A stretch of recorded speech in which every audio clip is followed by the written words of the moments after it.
मला जो विषय देण्यात आलेला आहे तो विषय आजच्या परिस्थितीमध्ये छत्रपती शिवाजी महाराजांची राज्यव्यवस्था आणि आजचं राजकारण। आता शिवाजी महाराजांचं राज्यव्यवस्था जर आज आपण सांगतोय, हे सर्व पक्षांना, सर्व नेत्यांना आणि सर्व रयतेला नागरिकांना हे लागू पडते की छत्रपती शिवाजी महाराजांचं जे धोरण होतं, आम्ही महाराष्ट्रामध्ये भारतामध्ये जेव्हा बघतो की छत्रपती शिवाजी महाराजांना जेव्हा सादर करण्यात आलं तर एका जाती किंवा धर्माचं पुरस्कर्ते म्हणून सांगण्यात आलं।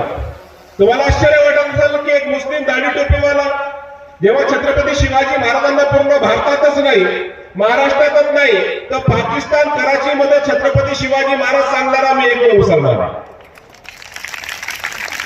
पण मला एक दुःखानं सांगावं लागते की महाराष्ट्राला छत्रपती शिवाजी महाराज सांगावं लागते।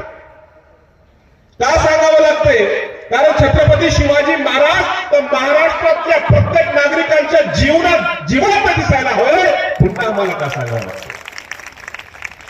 बॅरनचा एक विचारवंत आहे, जपानचा बॅरन कायदा, तो म्हणतो छत्रपती शिवाजी महाराज हे सत्पुरुष आहेत, त्यांनी अखिल मानव जातीचं हित केलं।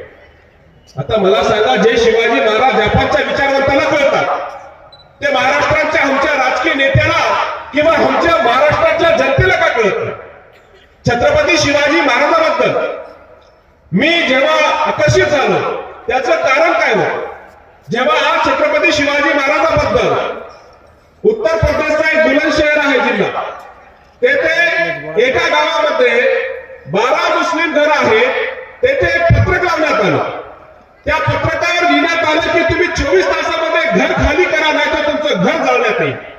विशेष म्हणजे काय, त्या पत्रकावर छत्रपती शिवाजी महाराजांचं चित्र, बोला ना।